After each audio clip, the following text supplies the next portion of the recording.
Welcome back, Astro listeners, to Star Lady Soul Reader Network. This is Media Monk, and as always, I'm joined by our shining star of the zodiac this summer. It's Star Lady. Hi, Star Lady. Hello, Media Monk, on your almost solar return.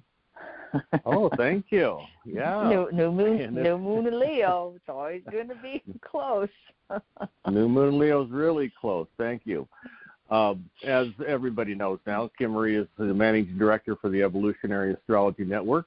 She has studied astrology for well over 35 years now, and collectively we have nearly 1,000 students across the planet studying the EA course materials we've created over the years. So if you're interested, just dial 1-605-348-5111 for more information, or go to www.evolutionaryastrology.net, and we'll answer any questions on the EA course. You can schedule your session with Star Lady. So let's get right into it. It's going to be an interesting ride here through August, and I know we've been enjoying a little time at a camping sabbatical, so we're kind of on the road doing this podcast. It's a pretty exciting change for us, so I'll turn it over to Star Lady. Thank you, Media Monk. Actually, we're at we're doing a what do we call it? We're back from camping momentarily. We have rally people at our place, as we do every year, the motorcycle rally. We try to escape into the hills while we do. But we're back for a few days to shower, buy groceries, and we're camping out at each of our mother's houses. So we're doing a split. It's a journeyman transition with family assistance. Yeah. Oh, yeah. We were pre-call talking about our chores for our mothers. So this is the new moon of Leo, that new moon of creativity. The new moon is actually going to be August 8th, and that's next Sunday. We're recording it a little early to fit into our travel schedule. New moon's going to be at 16.25 degrees Leo. And so, you know, this is the new moon to play. This is the new moon of creativity. This is the new moon that we want to love and be loved. We want to see and be seen. All of the Leonian energy that's out there. Something that's I just want to, reflect on just a moment. Sun moves a degree a day, so it is.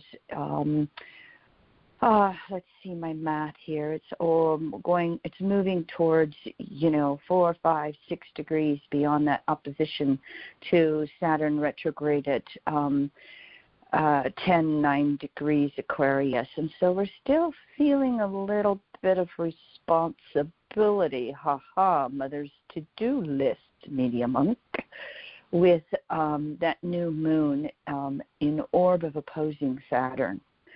And so how do we balance work and play? How do we balance having fun and addressing responsibilities that are in our world? Sometimes, depending on our lifestyles, we actually can, unplug, turn off the phone, turn off the computer, actually get away from all the electronica and, literally just be able to relax. Some lifestyles, ours included, I asked Media Monk if he could be comfortable with the term working vacation. Now, we're not vacating work, we're working vacation. There's that new moon within that orb opposition to Saturn. Again, balancing play and work. I knew you'd get that one, Media Monk. Yeah, well, we're a little bit beyond that, but we're still feeling the pull. We've had a lot of those themes come up in our conversations and in our life.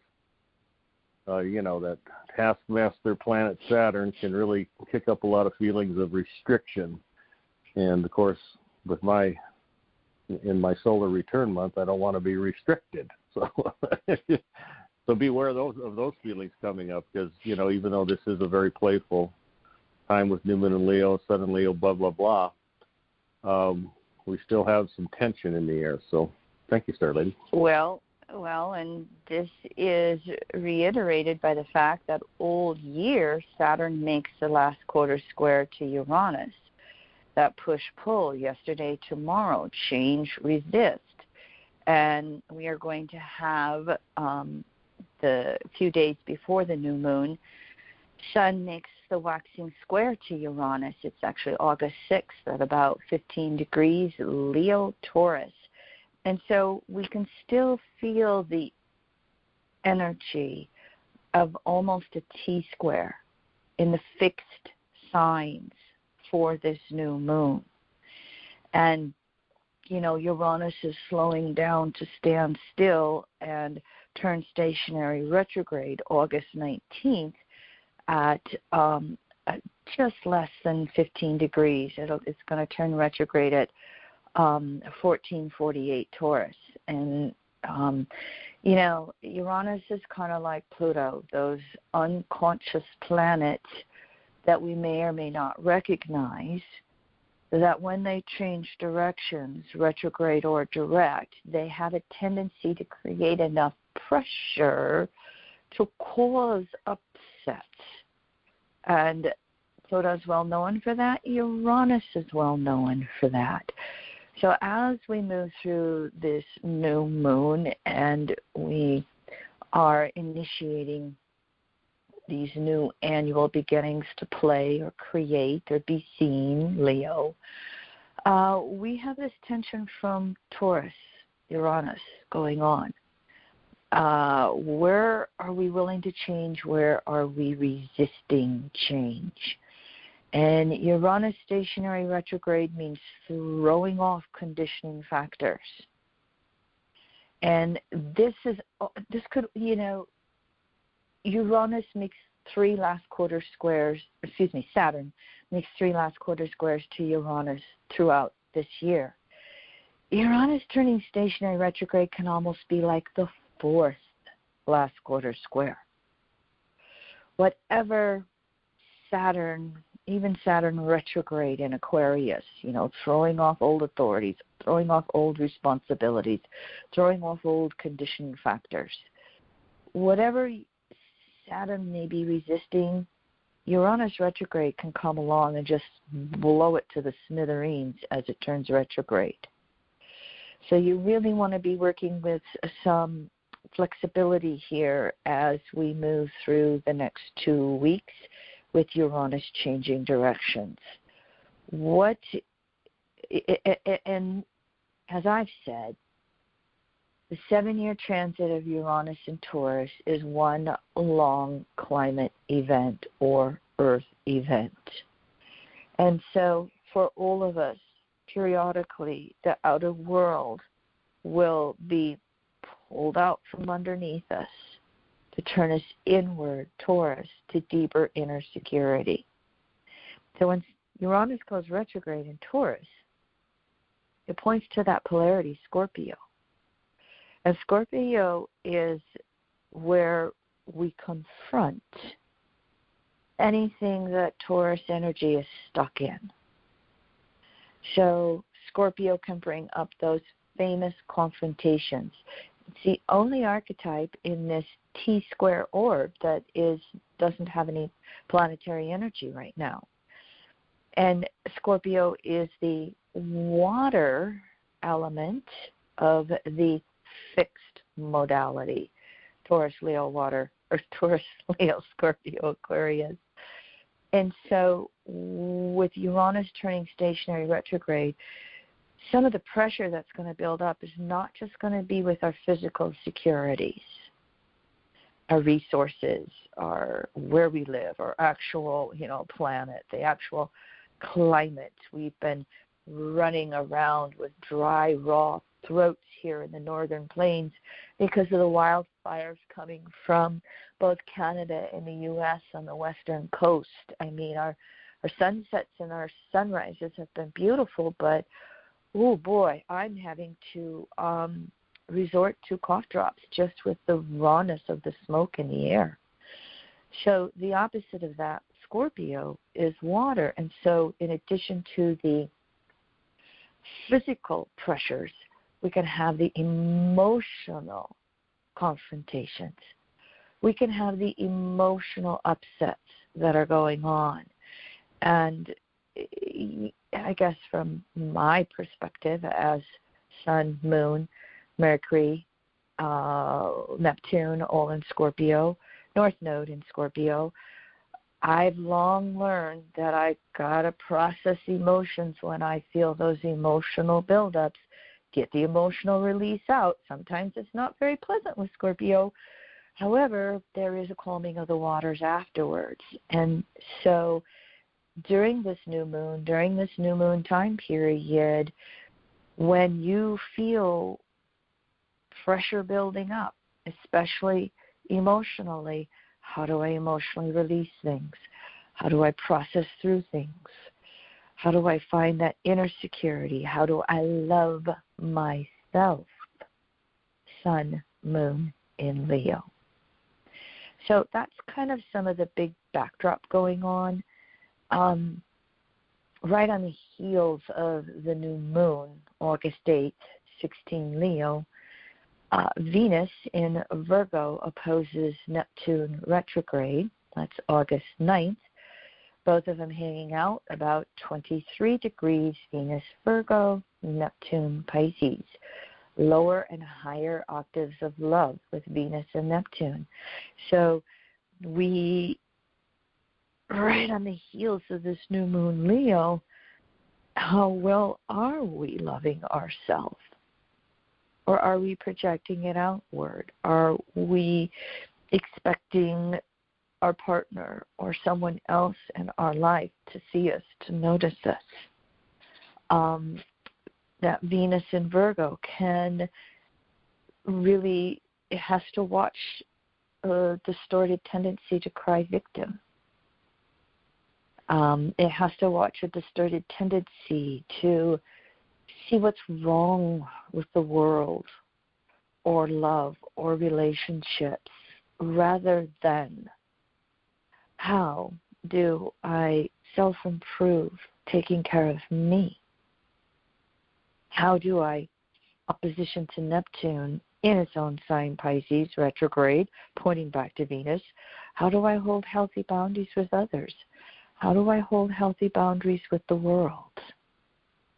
This can be going on right now. You know, we had, I think it was mid-July, around the 13th, we had the Venus-Mars conjunction, which, by the way, I've just given up with our smoke and being able to really see Venus and Mars in the sky, and it's probably getting too late now. 20 degrees Leo, that's where they had their conjunction July 13th. So, you know, we've had Venus new phase Mars now. And so Venus makes an aspect, then Mars comes along and makes the same aspect behind. It's a tandem thing. But, you know, Venus now leading the way. What do I value? What do I need? What do I perceive I want in the world? And then Mars comes along behind and can put it into action. I'll have more on Mars, but before that, I just briefly want to say Mercury is going to oppose Jupiter retrograde August 10th at about 28.5 degrees Leo Aquarius. Jupiter's reversed back into Aquarius again for the next 5 months. And this, you know, Mercury left brain, Jupiter right brain, their opposition, which comes once a year. This is where we have an opportunity for some objectivity in our world, regardless of the signs. And Leo, me, and Aquarius, others, adds to the energy of being objective in our communications, in our thinking, in our observations of the world. You know, Mercury's just coming off its conjunction with the Sun, the 1st of August here. And hold on a second, I can give you the degree. 10 degrees, 9.5 degrees Leo. So Mercury's right in there with that new moon energy. Sun, Moon, Mercury. Oh, what about me? That Toby Keith song, Media Monk, that your brother-in-law just loves. I never can remember the words. Enough about you. What about me? Anyway, we're feeling that me energy. And Mercury is retrograde, opposing Jupiter retrograde. And so search for that balance of objectivity. What's it mean for me, but what's it mean from the other person's perspective as well? And that really allows that fullness of Leo to be more in balance. You know, in evolutionary astrology, we look at Leo as subjectivity. We look at Aquarius as objectivity. How are we balancing all the personal stuff in our life with everyone else, with the world? Now, Mercury will leave Leo and move into Virgo August 11th through August 30th. And Mercury has rulership of Virgo. That's the inner side of Mercury, Gemini, the outer side of Mercury. Going with the polarities, yin-yang, energy out, energy in. The inner side of Mercury in Virgo, I mean, oh my gosh, is vacation over? I have to go back to work. I have to look at this project. I have to, look at that project. Meaty Monk said a real nice thing to our young adult son, who sometimes, with all his Piscean energy, has a little bit of trouble with schedules. And he said, honey, it would be in your best interest if you made peace with your schedule. If you would look at your schedule as one of your friends in your life. And that can serve us well as we look at Mercury, Mars, and Venus in Virgo. We're only going to have 3 of them in Virgo for a few days. Venus goes into Libra August 15th. But we will have Mercury in Virgo for about 3 weeks. It's slowing down to do a retrograde in Libra, by the way. And so make peace with the mercurial details in your world. Get a head start with any projects you say you're going to be doing in the fall with your life. By the way, any local people in LA, I will be going to Los Angeles I speak September 17th at CLE, Creative Living Expo, I'm thinking the words are. It'll be at the Hilton at LAX, if anybody local wants to come hear me talk. So a little promo for that. I'm grateful and appreciate the organizers asking me to be one of 3 astrologers, and I think all 3 of us astrologers are speaking the afternoon of Friday, September 17th. So go look it up on the internet if you want to. So I've got my own little Mercury in Virgo process that I have to start paying attention to, because I have to have a PowerPoint slide done 2 weeks before I speak. So just an example, here's the mercurial details that are going to start coming along. Venus is leading the way. Mars is saying, let's put it into action. Oh, by the way, I said I wanted to have a couple of comments on Mars. We have 1, 2, 3, 4, 5 Mars aspects between new moon, full moon. Probably there's 6. There's a 6th one. But it starts out August 11th with Mars at 8 degrees Virgo squaring the nodes of the moon. So Mars square the nodes. It's going to behoove us to pay attention to the actions in our world, to pay attention to the details in our world.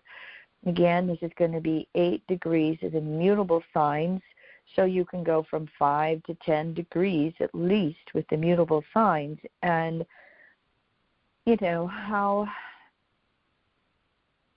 how are you being congruent in your actions? because South Node in Sag has been searching for the truth and exposing the lies.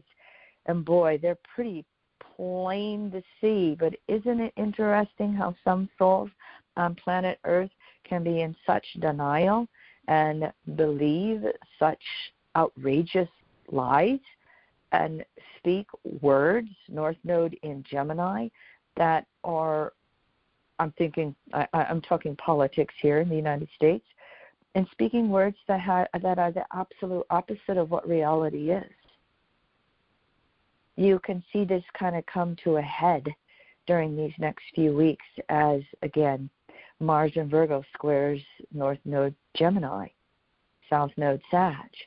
So for all of us on an individual level, again, it's being congruent with words and action. Show me the truth, says South Node in Sag. Show me the truth, says show me the truth.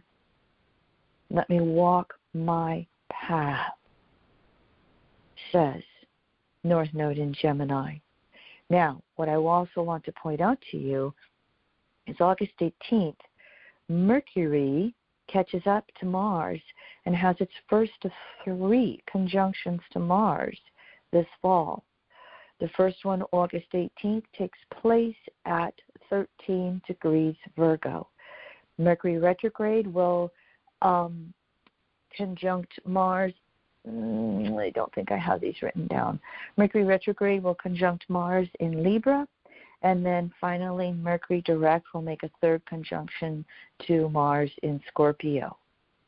So Mercury, Mars, speaking our truth, walking our talk, really pondering what it is we want to accomplish and move forward with this fall. Virgo, Libra, Scorpio, may have something to do with relationships here. So, how are relationship communications going on for you right now? Is Leo able to listen to feedback coming from Aquarius? Is Virgo wanting to deny and project, or is Virgo willing to listen? Oppositions, listening. Is Virgo willing to listen and make adjustments or changes however somebody or the universe is asking us to? Mars waiting in conjunct to Saturn, August 13th, 9 degrees, Virgo Aquarius. What responsibilities do I have to take care of? Mars waning sesquisquadrate, full phase to disseminating phase, August 14th with Pluto. 10 degrees Virgo, 25 degrees Capricorn. Mars to Pluto. Oh, boy. What is it I want to create, achieve in my world during this Leonian energy that the waning sesquisquadrate says I have some adjustments to make? I am not the center of the universe. Mars runs up against the authority of Pluto in Capricorn. Mars in Virgo makes the adjustments. How are those happening for you? August 18th, Mars has a waxing in conjunct to Chiron retrograde in Aries. Mars, 12.5 Virgo, Chiron, 12.5 Aries. Are we going to cry victim? The world's against me? Or Mars in Virgo, can we make the adjustments with Chiron in Aries, healing ourselves and finding the ways to move forward? So what we're going to have over the next 2 weeks is Mars being the focal point of an inconjunct with Saturn and Chiron. How do I broaden my world? How do I take care of myself? How do I adjust whatever I need to in my thoughts and actions? How am I congruent with myself and with others? Of course, all these planets in Virgo, of course, they can bring in the good old diet, exercise, and rest. It's kind of busy, this new moon to full moon. Sorry, I might be a little longer than normal with my podcast, because what we also have going on August 18th is Jupiter retrograde making a waning semi-square to Chiron in Aries. August 18th, Jupiter retrograde, 27.5 degrees Aquarius. Chiron retrograde, 12.5 degrees in Aries. I don't have my sheet with me, but I know this is the second of 3 waning semi-squares. Jupiter's going balsamic phase, or actually it's reversing back to last quarter phase from Chiron. The third semi-square later this year, Jupiter will be balsamic phase to Chiron until they have their conjunction in the early 2020s. So Jupiter is surrendering to Chiron. What is it that I really need to do to affect my healing on the deepest levels possible? And so Jupiter retrograde in Aquarius allows us some objectivity about ourselves, Chiron in Aries. And so what are you learning about yourself? How is it for you to put things into action and best take care of yourself?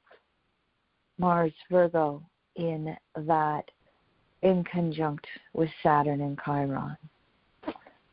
Oh, I thought it was new moon in Leo.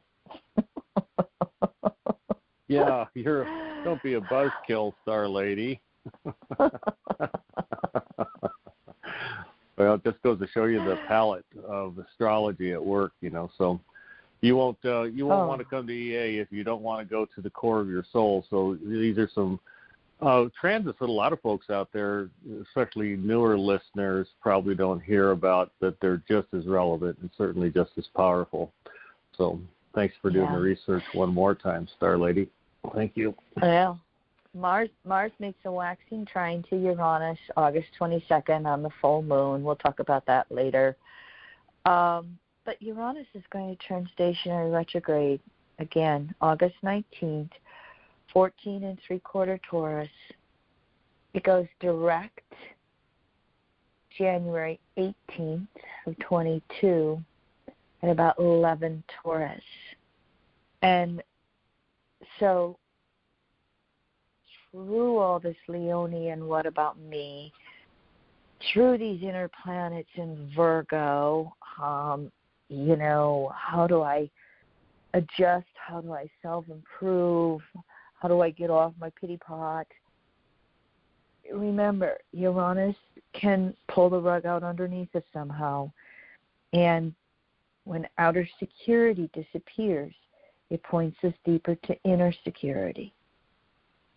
So be willing to change. Sun in a fixed sign. It created some evolutionary astrology mantras years ago, and the one for Leo is I will, my will, divine will. And it reminds me, I haven't said this for a while, my little mantras for Neptune and Pisces are both question marks. What would you have me know, Source? What would you have me do, Source? And so remember those questions as you go through the next few weeks and any upsets in your world. I will. The halfway point of Jupiter's retrograde cycle, Sun's opposing Jupiter August 19th, 27 Leo Aquarius. We can have a lot of ahas still coming through for ourselves. However, I will end with Venus in Libra, August 15th through September 10th. This is the outer side of Venus. The inner side of Venus is its rulership of Taurus. The outer side of Venus is its rulership of Libra. And so, Venus is climbing in that nighttime sky. It won't have a retrograde cycle till December.